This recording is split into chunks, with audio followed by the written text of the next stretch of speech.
যেদিকে রাখি এরা দেখবেন সব মাশাআল্লাহ দেখেছি। আসসালামু আলাইকুম ওয়া রাহমাতুল্লাহি ওয়া বারাকাতুহু। ওয়া আলাইকুম আসসালাম ওয়া রাহমাতুল্লাহি ওয়া বারাকাতুহু। মনোরা কেন শুন বেগুন? আলহামদুলিল্লাহ। কমা শুননে? জি আলহামদুলিল্লাহ। অসুরাদের বেগুন চলে এসেছেন পাল্লা। বাংলাদেশে আমাদের কোন যুদ্ধ এসেছে। আল্লাহু আকবার। আল্লাহু আকবার কবীরা। প্রিয় ভাইরা, আপনারা সবাই ভালো আছেন? সবাই ভালো আছেন আপনারা? অনেক কষ্ট হয়েছে আপনাদের আমি জানি, আর অল্প সময় একটু কষ্ট দেব। সকাল 10টা থেকে রাত 10টা পর্যন্ত 12 ঘন্টার একটা প্রোগ্রাম। এই তো 10টা বাজতে আর অল্প কিছু সময় বাকি, আমি শেষ করে দেব ইনশাআল্লাহ। 3 দিন আগে আসছো? আচ্ছা, মাশাআল্লাহ। এই প্রোগ্রাম ইতিহাস হয়ে থাকবে ইনশাআল্লাহ। আপনারা এই যে চকরিয়া থেকে কারা কারা আসছেন দেখি? চকরিয়া,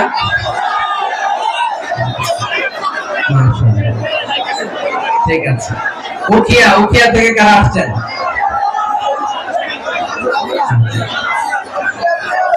তারপরে এই যে কক্সবাজার সদর থেকে কারা? অনেক ভাইরা মাশাআল্লাহ। আপনার রামু থেকে কারা? রামু এই যে রামুবাসী। মহেশখালী থেকে কেউ আসছেন? এটা তো মহেশখালী প্রোগ্রাম হয়ে গেছে দেখা যায়। কুতুবদিয়া আছে? আচ্ছা আচ্ছা। ঈদগাঁও থেকে কেউ আসছেন? ও ঈদগাঁও থেকে আসছেন। আচ্ছা, পেকুয়া থেকে কারা কারা দেখি?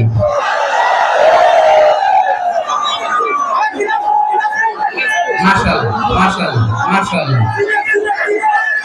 আচ্ছা, সাতকানিয়া লোহাগড়ার কে কে?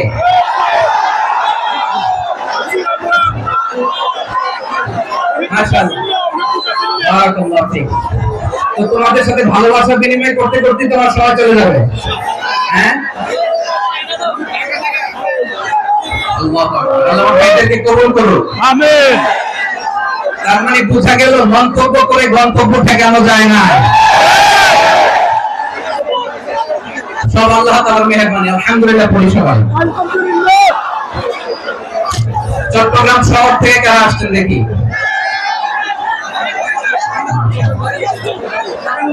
মাশাআল্লাহ মাশাআল্লাহ, ঠিক আছে। আচ্ছা আচ্ছা। সিলেট থেকে কারা? সিলেট, আচ্ছা। কক্সবাজার জেলা এবং চট্টগ্রাম জেলা, এই দুই জেলার বাইরে থেকে কারা কারা আসছেন দেখি? মাশাআল্লাহ। দিনাজপুর, ব্রাহ্মণবাড়িয়া, ঠিক আছে। লাকসাম, হ্যাঁ সবার প্লে কার্ড দেখেছি। বসো। হ্যাঁ কুমিল্লা দেখেছি আমি, ঠিক আছে ঠিক আছে। যশোর, হ্যাঁ যশোর, ঠিক আছে শুনেছি। ঢাকা থেকে, মাশাআল্লাহ, ঠিক আছে। প্রিয় ভাইরা, এই যে আমি আসার সময় র্যাবের একটা ব্যাটালিয়ন আমাকে প্রোটোকল দিয়ে নিয়ে আসছে। কত লক্ষ মানুষকে ফেলে লাঠি চার্জ করে রক্তাক্ত করে যে আমাকে আনা লাগছে, এটা বোঝানোর মতো না যদি আপনারা না দেখতে পেতেন। যারা আহত হয়েছে আল্লাহ তাআলা ভাইদেরকে সুস্থ করে দেন। আল্লাহ তাআলা আপনাদের এই প্রচেষ্টাকে কবুল করুন, আমিন। আপনারা যদি এই যে এরকম চিৎকার চেঁচামেচি হই হুল্লোড় করতে থাকেন, কোনো আলোচনা করা যাবে না। আমি মেহেরবানি করে এই যে দুই হাত একসাথে করে করজোড় করে আপনাদের কাছে অনুরোধ করছি, আপনারা বসুন, শান্ত হয়ে বসুন। আপনারা শান্ত হন মেহেরবানি করে। আর এই যে ঢিল ছোড়াছুড়ি করবেন না, পানি ছোড়াছুড়ি, ঢিল ছোড়াছুড়ি না।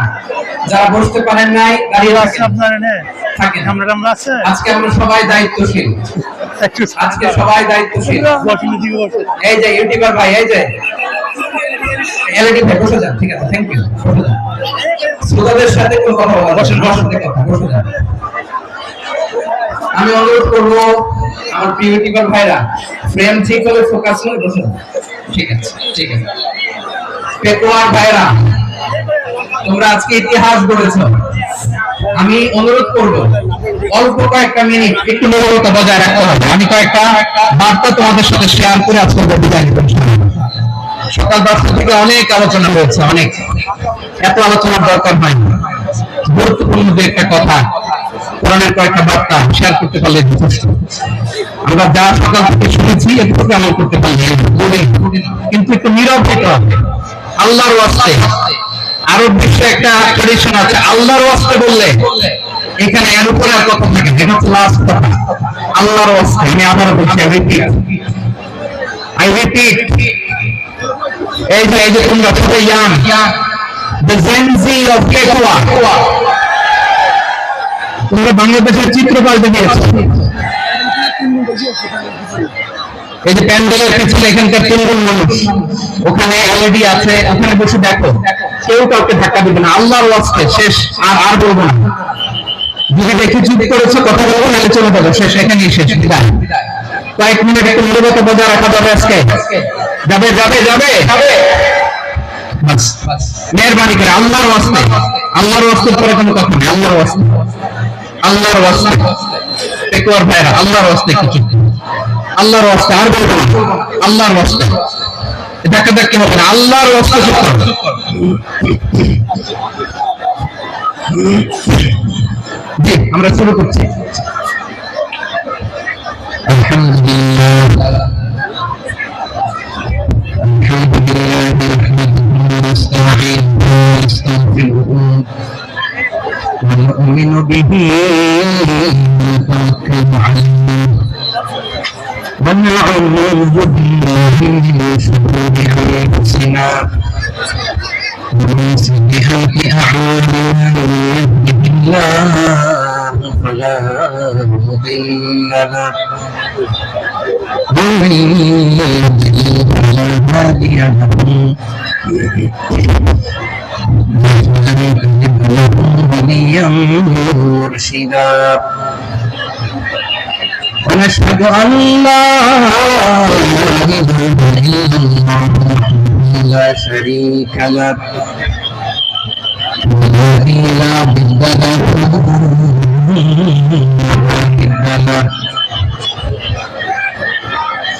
لا مثل له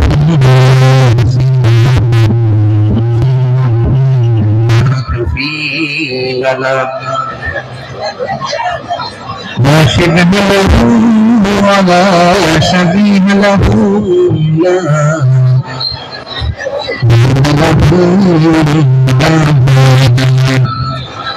وهو الواحد الفرد الصمد لم يلد ولم يولد ولم يكن له كفوا أحد نشهد أن سيدنا ونبينا وحبيبنا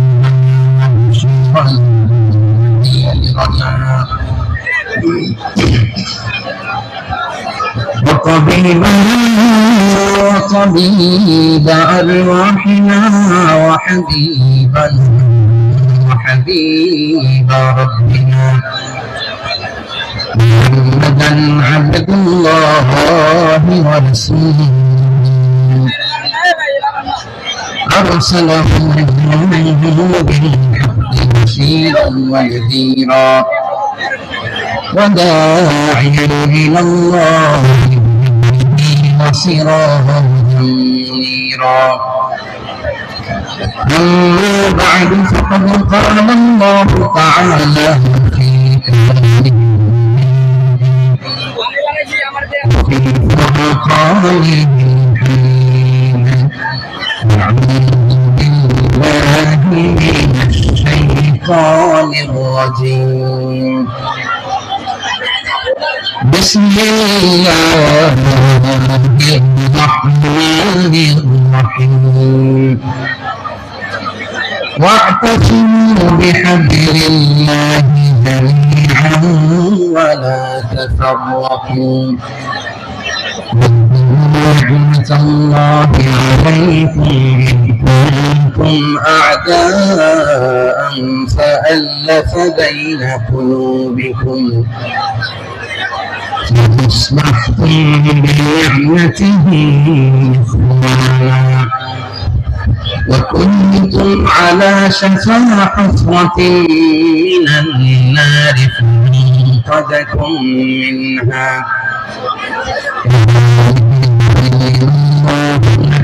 آياته لعلكم تهتدون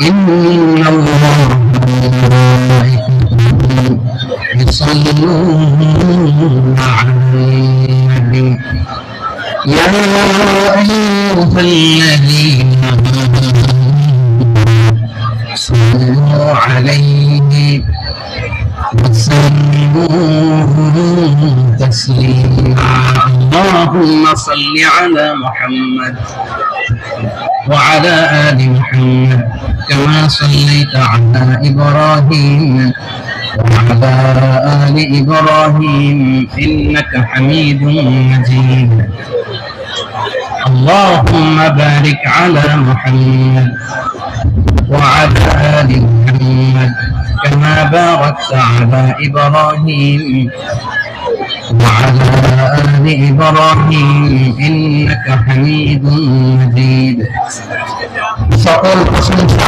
মালিককে সকল ক্ষমতার উৎসকে কেউ যেটা পারে না পারে কে সে আল্লাহর দরবারে আমরা শুকরগুজার হচ্ছি করে নিচ্ছি কালিমাতুল শুকর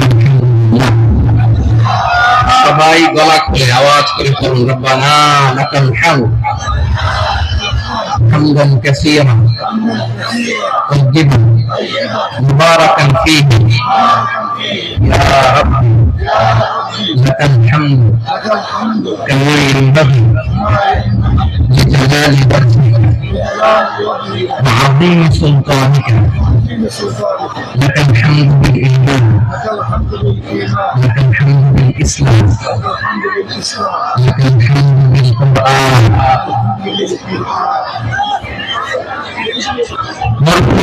শফিকুল্লাহ স্মৃতি সংসদ পেকুয়া সমাজ উন্নয়ন পরিষদের যৌথ উদ্যোগে আয়োজিত আজকে অষ্টম তাফসীরুল কোরআন মাহফিলে সভাপতি প্রধান অতিথি বিশেষ অতিথি মঞ্চ ঘনিষ্ঠ মেহমানবৃন্দ এবং দেশ বরেণ্য প্রচিত দর্শক ওলামায়ে কেরাম যারা সকাল 10টা থেকে আজকে এই বিশাল তাফসীরুল কোরআন ময়দানে আলোচনা করেছেন আমি সভাপতি কৃতজ্ঞতা অভিনন্দন মোবারকবাদ জানিয়ে শুরু করছি আল্লাহ রাব্বুল ইজ্জত জালালের দরবারে শুকরিয়া জ্ঞাপনের পাশাপাশি আমি আপনাদের শুকরিয়া জানাই যারা কক্সবাজারের বিভিন্ন থানা থেকে চট্টগ্রামের বিভিন্ন থানা থেকে এবং বাংলাদেশের বিভিন্ন জেলা থেকে আজকে আমাদের এই প্রোগ্রামে প্রায় দীর্ঘ 5 বছর পর যে তাফসীরুল কোরআনের প্রোগ্রাম দিয়ে এবছর আমরা প্রোগ্রাম শুরু করছি সেই প্রোগ্রামে আপনারা জয়েন করেছেন আপনাদের সবাইকে অন্তরের অন্তঃস্থল থেকে শুভেচ্ছা জানাই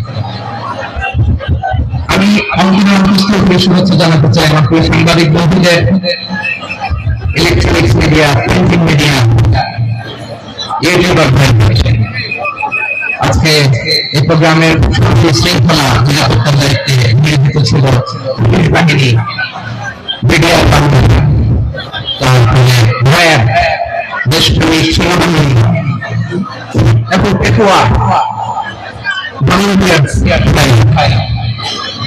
যারা যেভাবে আজকে প্রোগ্রামকে সার্থক করার জন্য আপনারা শ্রম দিয়েছেন সময় দিয়েছেন মেধা দিয়েছেন উপস্থিত হয়ে প্রোগ্রামকে সার্থক করেছেন আমি সবাইকে শুভেচ্ছা সবাইকে ভাইয়া আমার সময় হাতে খুব কম বড় তাফসীর সবচেয়ে বড় ক্রাইসিস বা প্রবলেম হচ্ছে এখানে সুনাম থেকে বেশি উইকিপিডিয়া থেকে বেশি নিউজ কভারেজ বেশি কিন্তু মন খুলে প্রাণ খুলে নিজের নিস্তব্ধ একটা পরিবেশে কথা বলার যে সুযোগ ছিল হয়ে ওঠে কিন্তু আমরা একটু কষ্ট করে একটু স্যাক্রিফাইস করলে এটা সম্ভব আমি শুরুতে হাত জোর করে আল্লাহর ওয়াস্তে আপনাদের কিছু থাকতে বলছি কোন ভলান্টিয়ার্স আপনাকে বলবেন একজন আরেকজনকে বলবেন একে অন্যকে বলার দরকার নাই থামো সরো জায়গা নেই কিছু বলার দরকার নেই শুধু চুপ থাকতে হবে মেহরবানি করে কয়েকটা মিনিট আল্লাহর ওয়াস্তে যদি মেহরবানি করে চুপ থাকতে পারে কয়েকটা কথা শোনা এই দিকে চুপ হয়ে গেছে এই দিকটা আল্লাহর ওয়াস্তে ধাক্কা ধাক্কি যেখানে বলে কিছু চলে যাও আমাকে দেখা লাগবে চলবে না এলইডি আছে ভালো করতে যাবে ওখানে চলবে ধাক্কা ধাক্কি করে ঘেমে কর্মাক্ত হয়ে কি একটা কঠিন অবস্থা শীতের সিজন মনে হয় আমি তো ঘামতেছি, ফ্যানটা বাড়াই দিতে ঘামতেছি। র্যাবের ভাইয়েরা কি পরিমাণে কষ্ট স্বীকার করেছে আমাকে এখানে ওঠাতে যে এটা বলে বোঝানোর মতো না। তো আমাদের দেশের ভাইয়েরা ইমোশনাল, আবেগে অনেক, আবেগ দিয়ে অনেক কিছু আমরা হারাই, ভুল করি, আমরা বুঝি না। লং রানে আমরা চিন্তা করতে পারি, একটা নিস্তব্ধ পরিবেশ যদি দেওয়া যেত, কথা বলতে পারতাম, লক্ষ লক্ষ কোটি কোটি মানুষ সারা পৃথিবীর মানুষ এটা শুনতো, মানুষের মন মস্তিষ্ক চিন্তা মননে পরিবর্তন আসতো। কিন্তু ধাক্কা ধাক্কি করে আসতে আসতে আমাদের মাইন্ড ডিস্টার্ব হয়ে যায়। কিছু বুলেট পয়েন্ট সাজিয়ে নিয়ে আসছে, যেটা বলবো এটা ব্রেন থেকে হারিয়ে যায়, আর মনে রাখতে পারি না। জান নিয়ে তো টানা কাজ, মনে রাখবো কিনা, জান নিয়ে টানা কাজ। তো যদি আমরা প্রতিটা বড় বড় পাবলিক ইভেন্টে যদি এরকম করি, আমাদের পক্ষে কি আর ময়দানে কথা বলা সম্ভব হবে? বাধ্য হয়ে পরে ফেসবুকে ঘোষণা দিল যে আমি আর তাফসীর মাহফিলে নাই, আমি মসজিদের হালাকা কর্মীদের জন্য আমি দাওয়াতি কাজ করব, যথেষ্ট বুঝি। এটাই আপনারা চান নাকি? এটাই চান? তো একটু মেহরবানি করে চুপ করা যাবে না, জায়গা নেওয়ার পেছনে চলে যাবে, কিন্তু যারা থাকবে চুপচাপ, আওয়াজ করা যাবে না। আল্লাহর ওয়াস্তে, আল্লাহর ওয়াস্তে অনুরোধ করার পরে যদি এটা ভায়োলেট করেন, জবাব দিতে হবে। আল্লাহর ওয়াস্তে বলছি, আওয়াজ করা যাবে না। হ্যাঁ, এভাবে আলোচনা করা যায় না, মেহরবানি করে আওয়াজ করবেন না। আমার দিকে আজকে যে টপিকটা নিয়ে আমি আপনাদের সঙ্গে কথা বলবো, সেটা হচ্ছে আমাদের ধর্মীয় জীবনে, সামাজিক জীবনে, রাষ্ট্রীয় জীবনে ঐক্যবদ্ধ থাকার গুরুত্ব, the importance of unity in all life। আমরা ঐক্যবদ্ধ থাকতে চাই কি চাই না? এই আপনাদের গলার আওয়াজ। আমরা ঐক্যবদ্ধ জীবনযাপন করতে চাই কি চাই না? চাই। ঐক্যের কোন বিকল্প নেই। গত 50 বছর তো দেখেছি এই ডিসইউনিটি, অনৈক্য, বিভেদ, বিচ্ছিন্নতা আমাদেরকে কোথায় নিয়ে গিয়েছে। এই যে দেখেন কিছুদিন আগে আমাদের বর্তমান নেতা ডক্টর ইউনূস, উনি সব রাজনৈতিক নেতৃবৃন্দদেরকে ডেকেছেন একটা ইস্যুকে কেন্দ্র করে। তার মানে গোটা বাংলাদেশ এক হয়ে গেছে। আমরা সবাই উদ্বেলিত হয়েছে, উচ্ছ্বসিত হয়েছে, ঠিক কিনা বলেন? রাজনৈতিক নেতাদেরকে ডেকেছেন উনি, আমরা এক হয়েছি। এরপর ধর্মীয় অঙ্গনের যে লিডাররা, বিভিন্ন ধর্মের, শুধু মুসলিম না, সবাইকে ডেকেছেন, আমরা ঐক্যবদ্ধ হয়েছি। এটাকে বলে ন্যাশনাল ইউনিটি, জাতীয় ঐক্য। যে কোনো ধরনের কনস্পাইরেসি, ষড়যন্ত্র, আধিপত্যবাদ মোকাবেলায় জাতীয় ঐক্যের চেয়ে মুখ্য হাতিয়ার আর নেই। আমাদের একটা প্রতিবেশী দেশ আছে, আমরা আমাদের দেশ নিয়ে যত ভাবি, তারা তার চেয়ে বেশি ভাবে। কথা বুঝতেছেন না? আরো ভেঙে বলতে হবে। আমরা আমাদের দেশ নিয়ে যত উদ্বিগ্ন, এদের আরো টেনশন বেশি। বলেন আমাদের দেশে শান্তি আছে না নাই? আমরা হিন্দু মুসলিমে কখনো দাঙ্গা লাগে? আসতে বলেন কেন লাগে? ওদের পূজা পর্বে আমাদের মাদ্রাসার ছেলেরা যে পাহারা দিয়ে চিল্লাবে, আমাদের তাফসীর মাহফিলের সময় ওরা ডিস্টার্ব করেন, ওদের পূজা পর্বণের সময় আমাদের তাফসীর মাহফিলের ডেট আমরা চেঞ্জ করে দিই। সুবহানাল্লাহ, কি সাম্প্রদায়িক সম্প্রীতির রোল মডেল। আর ওই বাংলাদেশ